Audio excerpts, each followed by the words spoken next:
The New York Giants suffered a tough loss on Saturday in Minnesota, but their odds of making the playoffs still looking pretty good after the holiday weekend. And here with me to talk some Giants football is New York Post Giants beat reporter Paul Schwartz. Paul, how is your holiday season going? Very nice, Dexter. I spent part of it in Minneapolis, where when I think I landed, first of all, I had about a 7-hour delay because my plane waiting to come to Newark Airport was delayed in Minneapolis because it had a flat tire. Okay, how about that? Wasn't even weather related. Flat tire, a long delay. Got to Minneapolis and it was minus 5 degrees. So thank goodness for the inventor of the Dome Stadium, because it's a great stadium and it's a great atmosphere. And it was a pretty darn good game too. Yeah, it was. It was definitely, Paul. Now, 27-24, that was the final. The Giants lose to the Vikes in Week 16. And the Giants, they didn't clinch a playoff spot. But should fans celebrate the fact that the Giants gained 445 yards on Saturday, and they also put up 24 points, as I mentioned? So the question here is, Paul, is the offense showing signs of life, or is it a case of they were just up against the Minnesota pass defense?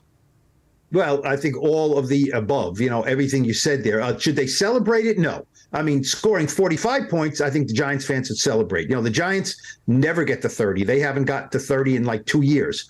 The yards were good, and, there was not a lot of 3-and-outs, things like that. Daniel Jones completed 30 passes. He's never completed 30 passes a game in his career. There were some really good things on offense. There were, but still not enough points. Don't forget, Dexter, before that last drive, the Giants had one touchdown, right? Only one touchdown. And, that's not good enough. They had a great drive at the end, very clutch, touchdown, Saquon, great run, 2-point conversion, Daniel with a very good throw to Daniel Bellinger in the back of the end zone. So that was all good. But celebration, cartwheels, not quite. I mean, the offense is still holding this team back in a lot of ways. Yeah, I always still want to say pump the brakes sometimes on things before we get a little bit too excited. So we talked about the offensive side. Let's look at the defensive side of the ball. Are there concerns that Big Blue wasn't able to stop the Vikings when it mattered on the final drive? What is this team looking to clean up defensively right now?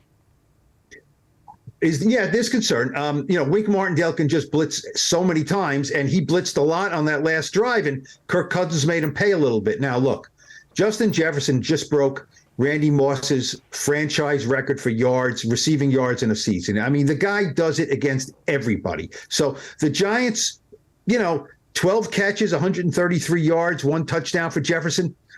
That's almost keeping him in check. That's how great he is. Now, TJ Hawkinson, the tight end, going off, getting 2 touchdowns, that was tough. Yeah, it's a concern. Look, Adoree Jackson is still not back. Maybe he can come back this week. I don't know. He's not practicing a lot with that knee injury. So, he's their best cornerback. They're doing it with a little bit of smoke and mirrors back there. But look, this is a real good passing offense that they just faced. The Colts will not present that. I think the Giants, for the most part, are doing as well as they can back there. Look, the key, Dexter, is getting pressure up front, because if any quarterback gets time, he will do a number on this defensive backfield. They're just very depleted right now. Yeah, a lot of injuries there in the defensive backfield, as you said, and we'll see if they can make the improvements. Obviously, Colts not as tough an opponent as the Vikings, but obviously Saturday was a heartbreaking loss for the G-men. But where is the confidence of this team as they head to Week 17, where they control their own playoff destiny? Paul, where's their confidence right now? I think it's pretty good. I think that victory against the Commanders really did a lot for them. And I don't think this game against the Vikings did a lot of negative, not a lot of negative vibes came out of this. I was in the locker room after the game. A lot of guys played well, Isaiah Hodgins, Richie James on offense, Saquon Barkley, Daniel Jones. So it's not like one of these games where they couldn't get first downs. They couldn't get anything going. On defense, some of the guys played well up front. They did a pretty good job against Dalvin Cook. They thought they did okay in the defensive backfield. Those are really good players, as I mentioned. So I thought they were ticked off. Daniel Jones for the interception he threw. Richie James had a drop.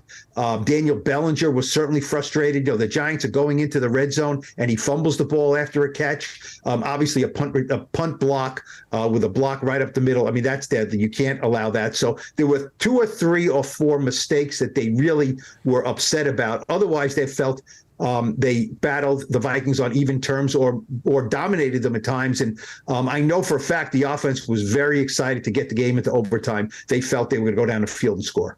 There you go. Giants a little bit confident heading into next week. 17 against the Colts. They control their own playoff destiny. They could give the Giants fans a pretty good gift as we head into the new year. That is Paul Schwartz, New York Post Giants beat reporter. Paul, hopefully no more plane delays for you in cold places. We don't want that into the new year. Hopefully better travel. All right? Yeah, thanks, Dexter. Winning in, right? That's the buzzword for the week. Winning in. A win and in. That is it. Thank you, Paul. Yep.